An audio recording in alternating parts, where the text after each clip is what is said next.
반려동물을 키우는 인구가 1,000만 명이 넘는 요즘이죠. 강아지와 고양이를 포함한 반려동물은 이제 반려인들에게는 가족과도 같은 존재인데요. 최근 가족 같은 반려동물을 잃은 고통, 즉 펫로스 증후군을 호소하는 사람들이 점차 늘고 있습니다. 네, 오늘 생각연구소에는 펫로스 증후군의 극복법에 대해서 알아보겠습니다. 연세대 심리학과 이동기 교수와 함께합니다. 안녕하세요. 네, 안녕하세요. 네, 펫로스 증후군이 무엇인지부터 좀 설명을 해주시죠. 네, 사실은 펫 하면은 애완동물이잖아요. 네. 근데 저희가 말하는 반려동물과 개념이 조금 다르긴 해요. 어쨌든 간에 반려동물 상실 증후군 이렇게 부를 수 있을 것 같은데요.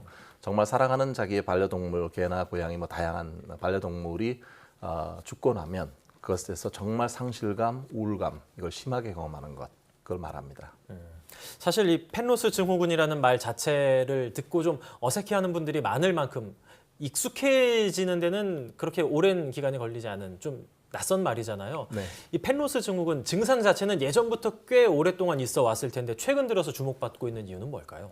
그게 이제 그 펫로스라고 하는 게 사실은 그 외국말이잖아요. 예. 그러니까 그런데 이게 되게 한 2000년도쯤에 한국에 주로 많이 이제 반려동물을 많이 키우기 시작했어요.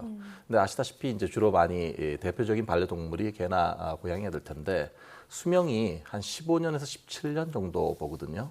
그럼 2000년에 시작했으면 지금쯤 거의 15년에서 한 20년 사이이잖아요. 그러니까 지금부터 많이 그 반려동물을 상실할 가능성이 많은 거죠. 사실 그러니까 훨씬 더 관심을 가져야 할 그럴 부분인데요.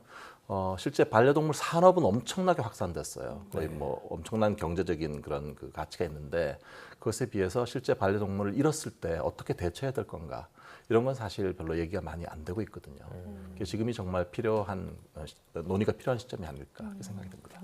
반려동물로서는 이제 노년기에 접어들었다고 볼 수 있는 것 같은데 그렇다면 그 증상에는 어떤 것들이 있습니까?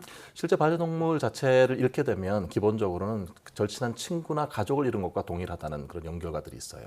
게다가 이제 특히 반려동물들은 잘 따르잖아요. 예. 그러니까 사람들은 뭔가 배신하고 뭔가 힘들고 그렇지만 무조건적인 사랑을 주니까 마치 내가 반려동물의 부모인 것처럼 생각될 때가 많거든요. 그러니까 그걸 잃었을 때 어떻겠습니까? 당연히 상실감이나 그런 우울감 같은 게 동반될 거고요. 만약에 사고나 어떤 질병 같은 것, 뭐 그러니까 외부적인 원인으로 반려동물을 잃었을 때는 분노의 감정이라든지 그런 자책감, 내가 좀 더 잘 돌봤어야 되는데 못했다는 그런 게 훨씬 더 많이 생기겠죠. 그렇게 되면 당연히 우울해지고 그렇게 될 수가 있는데요. 대개 이제 만약에 그런 우울증이나 이런 게 한 3에서 6개월 정도 계속 지속된다. 이럴 경우에는 혼자 해결하기 어렵고 전문가와 상담을 필요하다고 합니다. 뭐 우울증, 상실감, 분노, 자책 듣기만 해도 상당히 좀 같이 우울해지는 그런 느낌이 있는데 사실 굉장히 중요한 부분인 것 같아요. 펫로스 증후군 어떻게 극복할 수 있는지 저희가 화면으로 준비를 해봤습니다. 함께 만나보시죠. 첫 번째 극복법, 언제 내 곁을 떠날지 모른다. 이별을 좀 대비해야 한다 이렇게 생각을 해볼 수 있을까요? 그렇죠. 사실 지금 말씀드린 것처럼 그 수명이 짧다라고 하는 걸 우리 모두 알고 있잖아요. 예. 근데 사실 같이 있을 때는 그걸 생각을 잘 안 하거든요. 근데 뭐 수명 자체가 당연히 인간보다 짧으니까 이별이라고 하는 것을 분명히 마주해야 될 때가 있고 또 요즘은 복잡한 사회라 갖고 꼭 수명을 다 하지 않아도 뭐 질병이나 사고사나 이런 경우도 있잖아요. 그러니까 예. 이별이 불현듯 빨리 찾아올 수 있다는 걸 미리 생각을 해야 되는 거가 맞는 것 같고요. 동시에 이제 그렇다고 해서 너무 과도하게 언제든지 떠날 수 있다 이런 생각을 하면 그 자체가 너무 맞아요. 애처롭고 힘들 거 우울해요, 아니에요. 또. 그렇죠. 네. 그것도 너무 지나친 것도 그런데 뭐 아직 내리지 않은 비를 먼저 가서 맞을 필요는 없다고 생각하고요. 그 정도가 너무 지나치는 건 좋지 않겠지만 그러나 이별이라는 게 우리 삶의 한 부분이잖아요. 같은 인간끼리도 언젠가는 한 번은 헤어져야 하는 것인데 그 삶의 한 과정으로 수용하는 그런 태도가 필요하지 않을까 싶네요. 어느 정도는 마음의 준비를 늘 하고 있는 게 중요하다 이런 말씀인 네. 것 같고요. 또 다른 극복법에 대해서 알아보겠습니다. 화면 함께 보시죠. 네, 극복법 두 번째. 우리 쪼코가 떠난 뒤로 너무 힘들어. 마치 이제 알코올 중독자들이 재활의 일환으로 좀 뭔가 감정을 공유하는 듯한 모습인 것 같거든요. 감정 공유하는 것도 도움이 될까요? 그럼요. 네, 이게 특히 그런 경험을 갖지 않은 사람하고 경험을 가지고 있는 사람하고는 전혀 다른 것 같아요. 그러니까 경험이 있는 사람들은 말로 다 표현하지 않아도 딱 보면 알잖아요. 그거를. 그러니까 뭔가 자기랑 비슷한 경험을 가진 사람에게 어쩌면 공감하고 이해받는 것이 하나의 치유일 수가 있기 때문에 뭔가 그들만의 어떤 새롭게 기억할 수 있는 그런 그 활동을 함께 하면 좋겠죠. 충분한 어떤 그런 그 애도의 기간이 필요하고요. 또 너무 반려동물이 사용하는 물건 같은 것도 빨리빨리 치우려고 하는 가기보다는 그 경험들을 갖고 있는 사람과 얘기를 나누는 거 그게 도움이 될 수 있을 겁니다. 요즘 뭐 반려동물 커뮤니티 이런 데에서도 보면은 이제 사랑하는 뭐 반려동물을 먼저 떠나보낸 다음에 그 다음에 이제 그동안의 추억들을 함께 올리면서 회원들끼리 그렇게 공유하는 공간들도 많이 있더라고요. 그렇죠. 이게 이제 이미 그 대상 자체는 상실이 됐지만 예. 왜 우리가 얘기하잖아요. 누가 어떤 사람이 떠나도 가슴에 묻는다는 말을 하잖아요. 그러니까 어떤 분들은 그 반려동물의 그 사진을 보고 매일매일 사진을 틀 담는 분도 계시고 일기나 블로그나 이렇게 올리는 분도 있고 또 어떤 그 다른 힘든 그 다른 사람을 도우면서 예. 어쩌면 이제 사회 봉사를 통해서 힐링을 하려고 하는 분도 있는데 사람마다 개인차가 있으니까 어떤 것이 딱 정해진 정답은 없잖아요. 예. 그러니까 자기 성격이나 이거에 따라서 좀 맞추어서 의미를 찾아가는 노력을 하시는 게 좋겠습니다. 또 요즘은 반려동물 장례식이라고 해야 될까요? 이런 것들을 하시는 분들도 많이 계신데 이것도 좀 펜로스 증후군을 극복하는 데 도움이 될까요? 그렇습니다. 저희가 그러니까 이별을 할 때 사실 장례식 자체는 그냥 제 생각입니다만은 장례식은 떠난 사람에 대한 거 또는 반려동물에 대한 것이기도 하지만 남아있는 사람을 위한 것이기도 해요. 어떤 면에서는 자기 마음속에 하나의 의식을 지르는 거거든요. 네. 슬프지만 그래서 도움이 될 수 있다고 봅니다. 미리 준비하기, 감정 공유하기까지 살펴봤고요. 세 번째 극복 방법에는 어떤 것들이 있는지 화면으로 만나보시죠. 자, 세 번째 극복법입니다.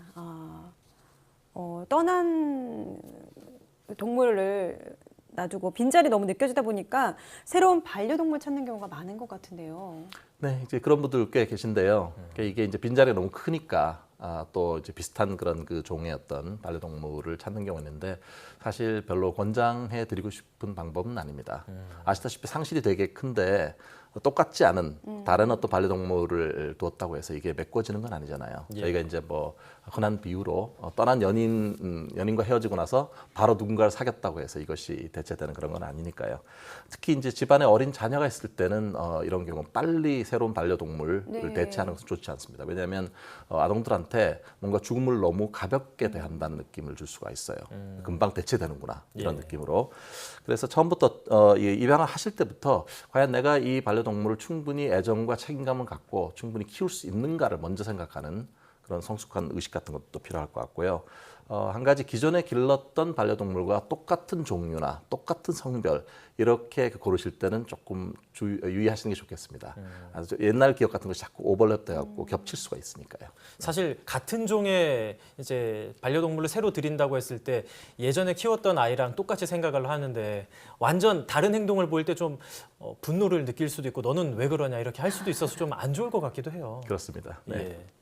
반려동물로 인해서 좀 슬픔을 느끼는 분들 굉장히 많은 것 같은데 사실 같이 경험을 해본 사람들은 어떤 느낌인지를 알지만 그렇지 않은 분들은 좀 대수롭지 않게 여기는 경우가 많잖아요. 아니 뭐 사람이 죽은 것도 아닌데 저렇게까지 유난을 떠냐 이런 인식들도 많이 있는데 우리 사회가 이런 것들을 극복을 해나가려면 어떤 준비가 필요할까요?